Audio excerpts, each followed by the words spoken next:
एक बार फिर से स्वागत है इनसाइड क्लासेस बाय विशाल सर के यूट्यूब चैनल पर। और आज हम जो बात करेंगे मोशन का, क्लास 9 का फिजिक्स का लेक्चर नंबर 2। जो पहले लेक्चर नहीं आए हैं देखे हैं वो यूट्यूब पर सर्च करें, टाइप करें इनसाइड क्लासेस बाय विशाल सर क्लास 9, वो आपको पूरा मिल जाएगा। लेक्चर नंबर 1 में आपको थोड़ा सा बताया गया है इसके बारे में, बेसिकली चीजें बताई गई। उसके पहले एक मोटिवेशनल की बात कर लें। जिंदगी को आसान नहीं, बस खुद को मजबूत बनाना पड़ता है। और जो ये कहते हैं सही समय आ जाए तब करेंगे, सही समय आ जाए तब करेंगे, ऐसा कुछ भी नहीं है। जिंदगी को आसान नहीं, बस खुद को मजबूत बनाना पड़ता है। सही समय कभी नहीं आता, समय को सही बनाना पड़ता है। तो एक मोटिवेशनल लाइन के साथ आपको हम बताते हैं यार, मोशन में एक अच्छा सा टॉपिक पढ़ेंगे जिसको कहते हैं एवरेज स्पीड, औसत चाल। औसत चाल जो होता है किसी भी वस्तु के द्वारा तय की गई कुल दूरी और कुल समय अंतराल को हम क्या कहते हैं? औसत चाल कहते हैं। Total distance travelled upon total time interval. तो किसी समय अंतराल में वस्तु के द्वारा तय की गई कुल दूरी जो होती है वो औसत चाल कहलाती है। एक छोटा सा न्यूमेरिकल इस पर देख लेते हैं। कह रहा है कि an object travels 16 metre in 4 second and taken another 16 meter in 2 seconds. What is the average speed of the velocity? आप यहाँ पर वीडियो को पॉज करके अपने आप से इसको ट्राई कर सकते हैं। देखिए क्वेश्चन हमसे होता है या नहीं। बाद में साल तो देख सकते हैं आप। पहले इस पर देख लीजिए कि अगर कोई भी वस्तु है वो 16 मीटर की दूरी वो 4 सेकंड में तय करती है, फिर अगले 16 मीटर की जो डिस्टेंस है वो 2 सेकंड में तय करती है, तो उस वस्तु की औसत चाल क्या होगी? तो देखिए सॉल्यूशन देख लीजिए। तो total distance travelled by the object, वस्तु के द्वारा तय की गई कुल दूरी जो है वो 16 मीटर यहाँ पर और 16 मीटर यहाँ पर, अर्थात 32 मीटर की दूरी इसने तय किया। उसके बाद टोटल टाइम टेकन, कुल समय कितना लगा? 4 सेकंड। 16 मीटर की दूरी 4 सेकंड में, फिर अगले 16 मीटर की दूरी वो 2 सेकंड में तय कर रही है, या अगले 6 सेकंड। अब formula average speed equal total distance travelled upon total time taken. Total distance हमारा 32 और टाइम हमारा लगा है कितना? 6 सेकंड। तो कैलकुलेट कर लीजिएगा, इसको सॉल्व कर लीजिएगा। 5 पॉइंट कितना आ जाएगा? 33 मीटर पर सेकंड। ये आपका सॉल्यूशन आ गया। भाई जिसका आया होगा बहुत अच्छा, जिसका नहीं आया होगा वीडियो को देखें और अब इसका जो है वो भी देख ले सॉल्यूशन।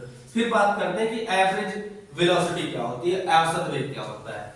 तो वस्तु के द्वारा जब वस्तु मूव करना शुरू करती है तो उसको हम कहते हैं प्रारंभिक वेग, अर्थात इनिशियल वेलोसिटी। जैसे कोई भी ऑब्जेक्ट हुआ वो चलना जैसे स्टार्ट करता है उसको हम इनिशियल वेलोसिटी बोलते हैं, और जिस स्थान पर उसको जाना होता है वहां पहुंच जाता है उसको हम फाइनल वेलोसिटी बोल देते हैं। तो ये क्या होता है कि एवरेज जो स्पीड होती है वो इनिशियल वेलोसिटी और फाइनल वेलोसिटी का सम होता है और डिवाइडेड बाय 2 कर देते हैं, आ जाता है कि आपका एवरेज स्पीड। तो अगर डिफाइन करना हुआ तो average speed is the addition of the initial velocity and final velocity is divided by 2। तो कहने का मतलब प्रारंभिक वेग और अंतिम वेग को जोड़ करके उसमें 2 से हम डिवाइड कर देंगे तो हमारा निकल जाएगा क्या? Average speed. तो और बच्चों ये बात ध्यान देना कि जो इनिशियल वेलोसिटी है उसको रिप्रेजेंट करते हैं u से, जो फाइनल वेलोसिटी है उसको रिप्रेजेंट करते हैं किससे? v से। तो u + v अपॉन 2, और इसको ab का मतलब एवरेज से है और v का मतलब वेलोसिटी। तो एवरेज का ही वेलोसिटी, एवरेज किसका पढ़ना है? वेलोसिटी का पढ़ना है, इसलिए इसको लिखा गया वेलोसिटी, और ये इंडिकेट करता है आपको क्या? एवरेज। तो एवरेज वेलोसिटी जो हो गई u + v/2, और यूनिट क्या होगा? मीटर पर सेकंड। तो किसी भी प्रकार के न्यूमेरिकल्स में आपको यूनिट लिखना आवश्यक होता है। उसके बाद देख लेते हैं तो क्या होता है? एक्सीलरेशन, है ना। एक्सीलरेशन माने होता है त्वरण। तो त्वरण जो होता है change in velocity upon time होता है। तो चेंज इन वेलोसिटी का मतलब वेग परिवर्तन बटे समय। अब वेग में जो परिवर्तन होगा इसका मतलब क्या होगा कि हम फाइनल वेलोसिटी में से इनिशियल वेलोसिटी को रिमूव कर देंगे, घटा देंगे, और वो आ जाएगा हमारा क्या? वेग परिवर्तन बटा समय।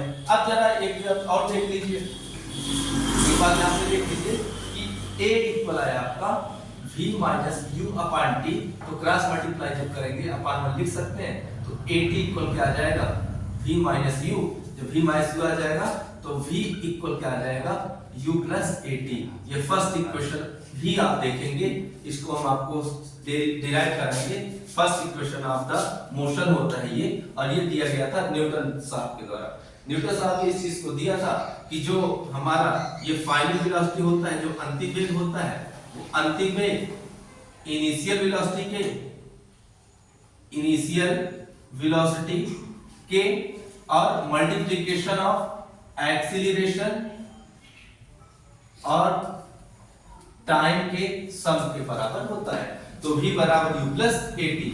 पहला इक्वेशन हमें यहां से समझ में आ गया, सबको आया समझ में। तो हम त्वरण की बात कर रहे थे, त्वरण बराबर होता है वेग परिवर्तन बटा समय, मतलब change in velocity upon time taken. इसे हम क्या कहते हैं, एक्सीलरेशन कहते हैं। It is denoted by a equal होता है v अपॉन t।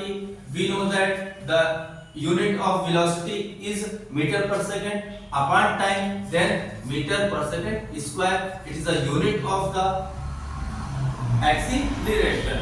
तो आई होप आपको समझ में आया होगा। उसके बाद एक बात आती है ना, रिटार्डेशन की चर्चा हम शायद कर चुके हैं एक वीडियो में। तो retardation is the negative value of acceleration is called retardation. त्वरण के ऋणात्मक मान को क्या कहते हैं, मंदन। इसे हम डिनोट करते हैं किससे, माइनस से। इसकी यूनिट वही होगी, चेंज होने वाली नहीं है। इसकी यूनिट भी क्या होगी, मीटर पर सेकंड स्क्वायर। इसको हिंदी में कहते हैं क्या, मंदन। रिटार्डेशन को कहते हैं मंदन। तो त्वरण के ऋणात्मक मान को नेगेटिव वैल्यू ऑफ ऋणात्मक मान को क्या कहते हैं, मंदन कहते हैं। क्या कहते हैं, मंदन कहते हैं। तो याद रखना इस बात को, तो मंजन मत कह देना, ये है मंदन आपका, ठीक है। तो ये बातें समझ में आ गई होगी आपको। अब जो है अगले टॉपिक पर अगले दिन चर्चा करेंगे। तब तक के लिए अपना ख्याल रखिए और पढ़ते रहिए। वीडियो को लाइक, शेयर, कमेंट और सब्सक्राइब करना ना भूलें, और अपने फ्रेंड्स को शेयर करें। और जो भी आपको इसमें ना समझ में आया हो वो चीज जो है जरूर कमेंट बॉक्स में लिखें, और वो आपकी समस्या जो है दूर की जाएगी, ठीक है। और ये मोबाइल नंबर कांटेक्ट आप कर सकते हैं 9918028130। आपका दिन शुभ हो। Good night.